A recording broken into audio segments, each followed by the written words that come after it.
Assalamualaikum warahmatullahi wabarakatuh.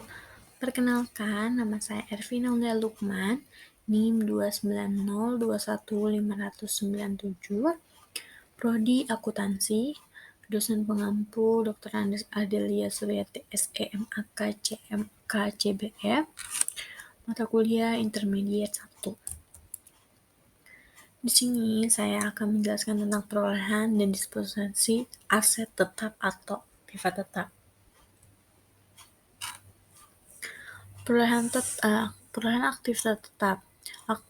Aktiva tetap adalah harta berwujud yang ditahan untuk menggunakan dalam produksi atau persediaan barang jasa untuk disewakan kepada pihak lain atau untuk tujuan administrasi dan digunakan lebih dari satu periode. Aktiva ketetapan atau aset tetap terdiri dari tanah, bangunan yang terdiri dari kantor, pabrik, dan gedung. Ada juga peralatan, yaitu ada mesin, perabotan, dan alat. Untuk karakteristik aset tetap, yaitu digunakan dalam operasi perusahaan, bukan untuk memperdagangkan. Yang kedua, itu bersifat jangka panjang dan didepresiasikan atau khusus tanah dan tidak didepresiasikan. Yang ketiga, untuk memiliki substansi fisik. Perolehan dan penilaian. Dalam hubungannya dengan nilai aktiva tetap, prinsip akuntansi Indonesia menyatakan bahwa aktiva tetap dinyatakan sebesar nilai buku, yaitu harga perolehan aktiva tetap tersebut dikurangi dengan akumulasi penyusutan. Yang dimaksud dengan harga perolehan aktiva tetap adalah jumlah uang yang dikeluarkan atau utang yang ditimbul untuk memperoleh aktiva tetap. Jika aktiva tetap diperoleh dari pertukaran harga, maka harga faksa aktif tetap yang diserahkan tidak diketahui. Maka harga pasar yang diterima dicatat sebagai hasil perolehan aktiva tetap sesudah harga perolehan dan dalam masa penggunaan. Maka untuk aktiva yang umurnya tidak terbatas seperti tanah dilaporkan dalam neraca sebesar harga perolehannya. Sedangkan untuk aktiva tetap yang umurnya terbatas dicantumkan dalam neraca sebesar harga perolehan dikurangi dengan akumulasi depresiasi atau depresi. Harga perolehan dikurangi akumulasi depresiasi atau depresiasi dibagi depresiasi disebut nilai buku. Pertama, ada pembelian tunai. Aktiva tetap berwujud yang diperoleh dari pembelian tunai dicatat dengan jumlah besar uang yang dikeluarkan. Dalam jumlah uang yang dikeluarkan untuk memperoleh aktiva tetap termasuk harga faktur dan semua biaya yang dikeluarkan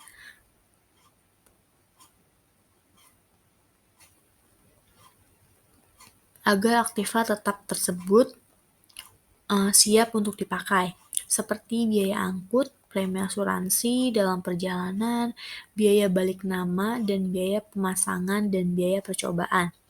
Semua biaya-biaya di atas dikapitalisasi sebagai harga perolehan aktiva tetap.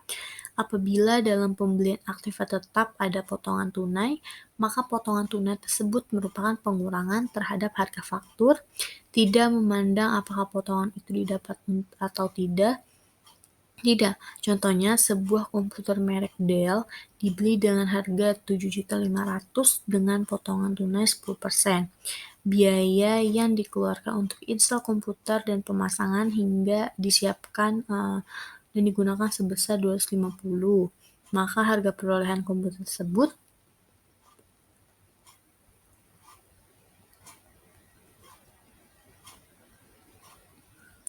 dapat dihitung sebagai berikut. Di sini ada harga beli senilai 7.500.000 dan potongan tunainya 10%. Berarti 7.500.000 dibagi 10% yaitu ada 750 dikurang dengan 6. Ini 7 juta.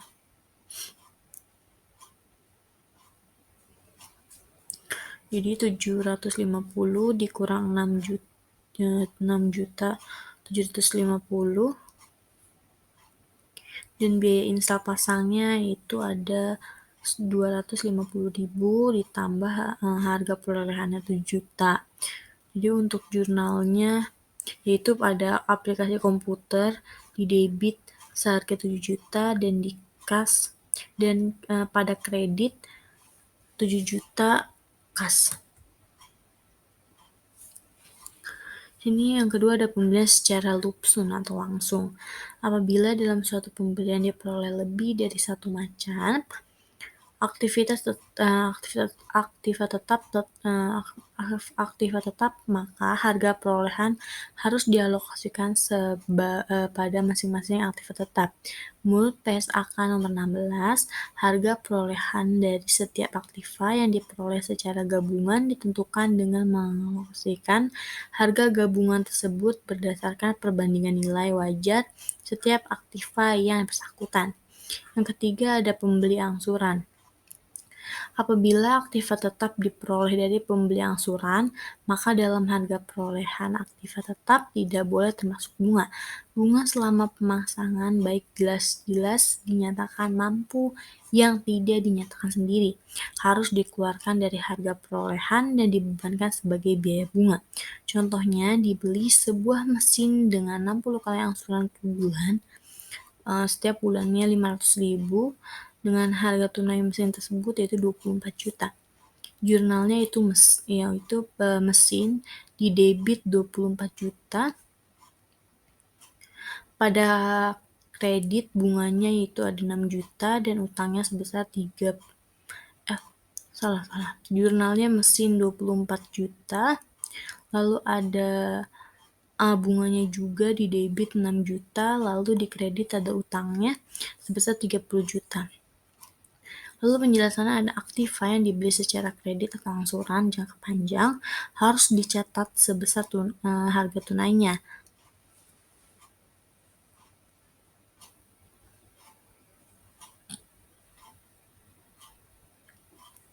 Selisih antara tunai dengan jumlah seluruh angsuran diperlukan sebagai bunga dan dialokasikan secara proporsional sebagai beban bunga periode-periode selama masa kontrak pembelian.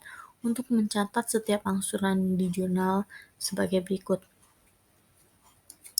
Debit ada utang angsuran sebesar 500.000, lalu ada bunga juga sebesar 100.000, lalu ada bunga yang ditangguhkan sebesar 100.000.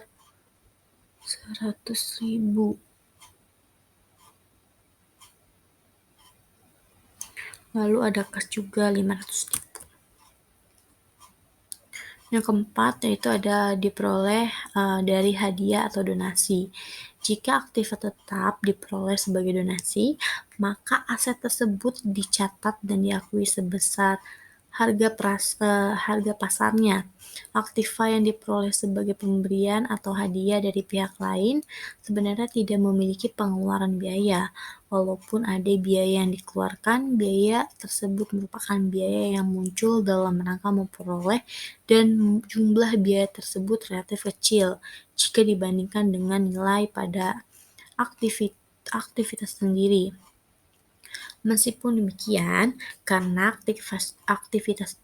aktiva ini dipergunakan dalam operasi bisnis perusahaan, maka aktiva ini harus mempunyai biaya perolehan dalam rangka pembebanan penyusutan atau depreciation. Pada umumnya, dalam hal ini aktiva tetap harus dinilai biaya perolehannya dan dibukukan sebagai aktiva tetap dengan nilai buku. Penilaian biaya perolehan ini merupakan penambah kekayaan perusahaan atau menjadi sumber penambahan modal. Dalam pembukuan ini, hal ini diseimbangkan dengan perkiraan modal donasi atau donation capital account pada sisi kredit diterima hadiah dari pemerintah. Sebuah mesin sebesar 1.500.000,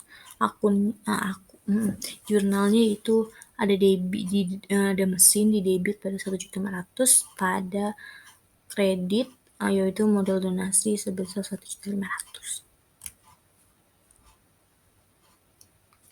Yang kelima ada aktiva yang dibuat sendiri.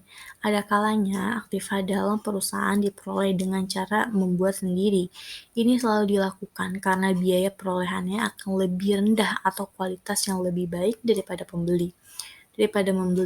Dalam hal ini ada bermacam-macam biaya yang ditimbulkan dalam proses pembuatan sendiri.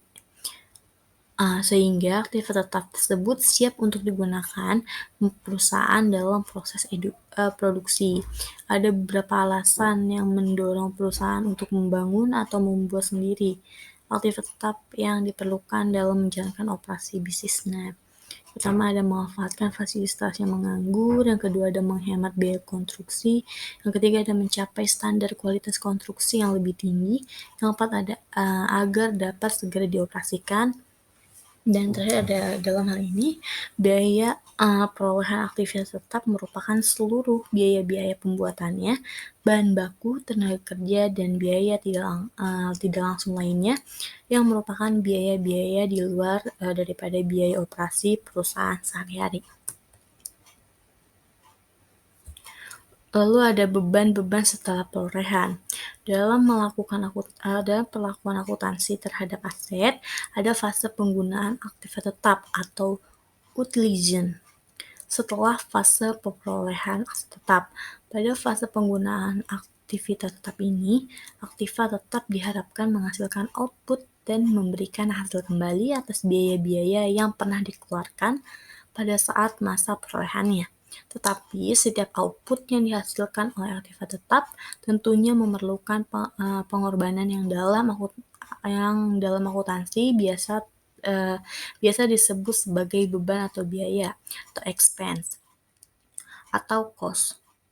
Agar bisa diproduksi untuk menghasilkan output yang diharapkan, aktiva tetap harus dijalankan atau dipekerjakan dengan maksimal atas aktivitas yang dilakukan pada suatu aset tetap yang dijalankan, maka dua kemungkinan yang akan diambil. Yang pertama ada adanya pengeluaran atau expenditure untuk perbaikan maupun untuk memelihara aset tetap atau maintenance. Yang kedua ada adanya penurunan fungsi.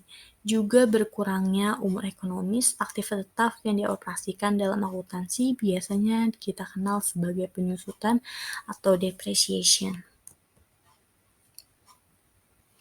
Di sini ada posisi aktiva tetap. Aktiva dapat diberhentikan penggunaannya melalui penjualan sales. Apabila aktiva tetap yang dimiliki dijual, maka semua rekening yang berhubungan dengan aktiva tersebut harus dihapuskan. Langkah-langkah yang harus diperhatikan yang pertama ada tentukan nilai buku dari aktiva yang dijual tersebut. Harganya memperoleh akumulasi dan penyusutan. Yang kedua ada bandingkan nilai buku dengan harga jualnya. Jika harga jual lebih besar daripada nilai buku, maka laba. Jika harga jual lebih kecil dari nilai buku, maka rugi. Pertukaran aktiva tetap sejenis yaitu pertukaran aktiva tetap yang jenisnya dan fungsinya sama. Dalam PSAK nomor 16 dinyatakan bahwa karena proses perolehan penghasilan atau keuntungan belum selesai atau tetap, maka keuntungan dari pertukaran tersebut harus ditangguhkan, semua kerugian harus diakui. Dalam kasus tertentu apabila ada penerimaan kas, maka ada sebagian keuntungan yang harus diakui. Yang pertama ada pertukaran aktiva tetap sejenis tidak melibatkan kas hal yang diperlihatkan. Ada harga memperoleh aktiva baru dicatat sebagai nilai buku aktiva lama jika harga pasar aktiva lama lebih besar daripada nilai buku aktiva lama. Aktiva baru kayaknya. Lalu ada yang kedua ada harga memperoleh aktiva baru dicatat sebesar harga aktiva baru. Jika harga aktiva lama lebih kecil daripada kayaknya terbalik deh. Lalu ada laba yang tidak diakui atau rugi tapi diakui gitu. Yang kedua ada pertukaran aktiva tetap sejenis dengan melibatkan kas atau but Hal ini perlu perhatian yaitu harga perolehan aktiva baru atau nilai buku aktiva lama ditambah BUT. Terus ada harga aktiva baru yaitu baru diambil keuntungan yang diakui. Yang ketiga ada nilai buku aktiva lama diambil BUT ditambah keuntungan yang diakui. Lalu ada metode penilaian lainnya. Secara umum, terdapat 3 pendekatan yang dipergunakan dalam proses penilaian suatu properti, yaitu yang pertama ada pendekatan perbandingan harga atau sales comparison approach, yang kedua ada pendekatan biaya atau cost import, yang ketiga ada pendapatan atau income capitalization approach.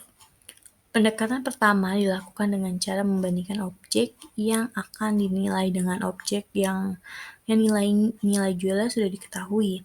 Dalam hal objek yang diserupai tidak diketahui nilai jualnya, maka harga jual dari objek lain yang sejenis biasanya dapat mempertimbangkan sebagai buku terbalik dari nilai pasar. Segala bentuk transaksi dalam persepsi nilai pasar adalah dalam bentuk tunai. Pendekatan ini mempunyai kelemahan karena kesulitan memperoleh data transaksi jual beli di pasar dan sering kali menjadi objek yang dinilai tidak identik dengan properti yang diketahui harga jualnya. Segitu aja penjelasan dari saya. Kurang lebihnya mohon maaf, mohon dimaklumkan. Terima kasih.